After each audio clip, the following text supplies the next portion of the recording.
it's a bit tragic that when you go to United States, you see a crumbling infrastructure. You see bridges collapsing in Pittsburgh. You see bridges collapsing in Baltimore. And you wonder, why are you spending so much money on aircraft carriers, fighting unnecessary wars like Iraq, when you have much more pressing needs at home?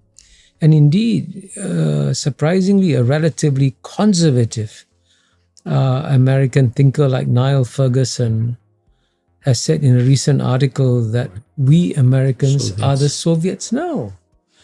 And he's right, because if you look at it, in the old Soviet Union, what was striking was declining life expectancy. In the United States today, declining life expectancy. In the old Soviet Union, rising infant mortality. In the United States, rising infant mortality. In the old Soviet Union, stagnant living standards for the bottom 50%.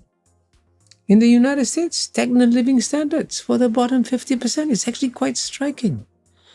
So in a country that has so many domestic challenges, why not spend the time and effort to rebuild your own society? Because at the end of the day, as George Kennan said, when talking about the Cold War, and I mentioned this in my book, Has China Won? I remember. That the outcome of the war will be determined not by your military weapons, but by the spiritual vitality of your own society. And American society is clearly a very deeply troubled society. Only a deeply troubled society would re-elect a man like Donald Trump as president. And then by contrast, if you look at China, if you go to China, you'll be stunned by the infrastructure that you see there.